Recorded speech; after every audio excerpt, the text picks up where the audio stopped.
Hi hello అందరికీ నమస్తే అండి. అందరు ఎలా ఉన్నారు? మీరు అందరు బాగుండాలని మనస్ఫూర్తిగా కోరుకుంటున్నాను. అలాగే ఈరోజు రెసిపీ వచ్చేసి స్నాక్ రెసిపీ అండి. చాలా బాగుంటుంది. ఇది ఎలా తయారు చేయాలి వీడియోలో చూపిస్తాను. చూడండి, ఈ శనగలు అయితే ఒక కప్పు తీసుకొని ఇలా నానబెట్టుకోవాలంటే నైట్ టైం నానబెట్టేసి పక్కన పెట్టుకోవాలి. అలాగే ఈ పెసలు అలాగే అలసందలు బొబ్బర్లు ఉంటారు కదా, ఇవి ఈ మూడు అయితే అన్నీ కూడా నైట్ టైం నానబెట్టేసుకోవాలి. ఇప్పుడు ముందుగా ఒక మిక్సీ జార్ తీసుకొని ఇందులో ఈ శనగలు ఇందులో వేసుకోవాలి.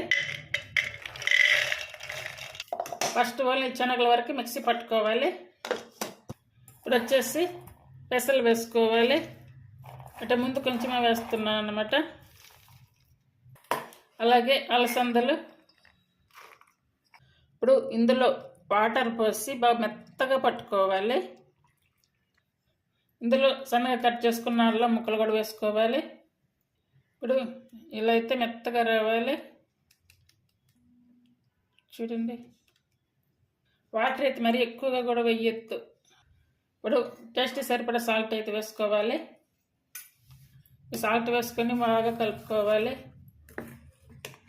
ఇప్పుడు ఈ శనగలు అలాగే పెసలు అలసందలు మూడు కూడా ఆరోగ్యానికి చాలా చాలా మంచిది. థైరాయిడ్ సమస్యలు అలాగే గుండె జబ్బుల్ని రాకుండా చేస్తుంది. అలాగే బరువు తగ్గాలనుకున్న వాళ్ళకి బాగా ఉపయోగపడుతుంది. బీపీ షుగర్లు ఉన్న వాళ్ళకి కూడా చాలా మంచిది. ఇది ఇప్పుడు కలిపాము కదా. ఇప్పుడు చూడండి, కరివేపాకు కొత్తిమీర పుదీనా ఈ మూడు వేయాలి.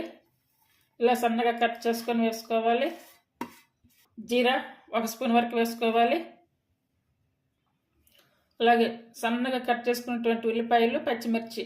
ఈ ఉల్లిపాయలు వచ్చేసి ఇలా పొడవుగానే కట్ చేసుకోవాలి. చిన్న చిన్నగా కాకుండా ఇలా పొడవుగా సన్నగా అయితే ఉండాలి. చూడండి, ఇలా ఉండాలి. ఇవి వేసుకోవాలి. పచ్చి బఠానీ, ఈ బఠానీని నానబెట్టి ఇలా వేసుకోవాలి. డైరెక్ట్గానే 1/2 స్పూన్ వరకు ఈ చిల్లీ ఫ్లేక్స్ వేసుకోవాలి. ఇది ఆప్షనల్, కావాలంటే వేసుకోవచ్చు, లేదనుకుంటే స్కిప్ చేయవచ్చు. ఇలా సన్నగా కట్ చేసుకున్నటువంటి క్యారెట్, ఇది ఇట్లా సన్నగా పొడవుగా చూడండి ఇలా రావాలి. కట్ చేసుకోవడం కానీ లేదా తురుముకోవడం కానీ చేయాలి. ఇప్పుడు ఇవన్నీ వేసుకున్నాం కదా. ఇప్పుడు ఇదంతా కూడా మిక్స్ చేసుకోవాలి. ఇట్లా గంటి పెట్టి కానీ లేదా చేతితోటి కానీ అంతా కూడా బాగా కలుపుకోవాలి. వాటర్ ఇంకా అవసరం లేదండి, ఈ మాదిరి సరిపోతుంది.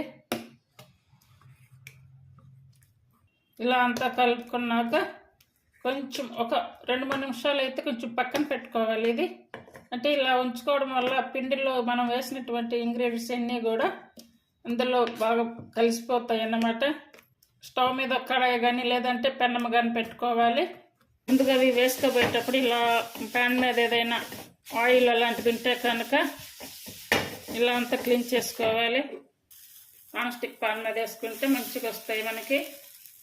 మరీ మందంగా లేకుండా చూసుకోవాలి. ఇది చిన్నపిల్లలు కానీ పెద్దవాళ్ళు కానీ అందరికీ కూడా ఇట్లా స్నాక్గా తినవచ్చు, లేదనుకుంటే టిఫిన్కి నైట్ డిన్నర్కి కూడా తినవచ్చు. ఇది చాలా చాలా బాగుంటుంది. ఇలా వేసుకున్నాక సిమ్ మీద పెట్టేసుకొని ఇలా మూత పెట్టేసుకొని ఉడికించుకోవాలి. మూత పెట్టుకున్నాము కదా, చూడండి. దీని మీద స్టార్టింగ్లో ఆయిల్ అయితే వేయద్దు. ఆయిల్ వేయకుండానే ఇలా ఉడికించుకోవాలన్నమాట. ఇది రెండో వైపుకి పెట్టుకోవాలి. చూడండి ఎలా వచ్చిందో. ఇప్పుడు మళ్ళీ మూత పెట్టుకోవాలి. ఇప్పుడు దీని మీద వచ్చేసి ఇలా సన్నగా కట్ చేసినటువంటి ఈ క్యారెట్ తురుము మళ్ళీ కొన్ని ఉంచేసుకొని వేసుకోవాలి. అలాగే కొబ్బరి తురుము, అలాగే ఆనియన్స్, మ్యాంగో తురుము అంటే అది వేసేటప్పుడు అయితే వీడియో ఆఫ్ అయ్యింది. 1 స్పూన్ మ్యాంగో తురుము వేసుకోవాలి. ఒకవేళ అది కనుక లేకపోతే ఆమ్చూర్ పౌడర్ ఉంటుంది కదా, ఆ పౌడర్ అని వేసుకోవచ్చు. ఇప్పుడు ఆయిల్ వేసుకోవాలి. ఇప్పుడు మూత పెట్టకుండా ఇలానే ఉడికించుకోవాలి. ఇప్పుడు ఇలా వచ్చాక తీసి పక్కన ప్లేట్లో పెట్టుకోవాలి. చూడండి, చాలా బాగా వచ్చింది. ఇప్పుడు దీని మీద ఆయిల్ ఉంటుంది కదా, ఈ ఆయిల్ అయితే మళ్ళీ ఇట్లా క్లీన్ చేసుకోవాలి. ఇప్పుడు అన్నీ కూడా ఇలానే వేసుకోవాలి. ఇప్పుడు ఈ శనగలతోటి ఎప్పుడు కూడా గుగ్గిళ్ళని వడలు కర్రీ అలా చేసుకుంటూ ఉంటాము కదా, అలా కాకుండా ఒకసారి ఇలాగ ట్రై చేయండి, చాలా బాగుంటుంది. మూత పెట్టుకోవాలి. దీని మీద కూడా అలాగే ఉల్లిపాయలు, క్యారెట్ ముక్కలు అన్నీ వేసుకోవాలి. అలాగే కొబ్బరి తురం, ఆయిల్. ప్లీజ్ ఈ రెసిపీ మీకు నచ్చినట్టయితే లైక్ చేసి, షేర్ చేసి, సబ్స్క్రైబ్ చేయండి. హైప్ ఆప్షన్ ఉందండి, హైప్ ఆప్షన్ ఇచ్చి ఛానల్ సపోర్ట్ చేయండి. ఇవి వట్టి అయినా తినవచ్చు, సాస్తోనైనా తినవచ్చు. చాలా చాలా బాగుంటాయి. అందరూ కూడా ట్రై చేయండి.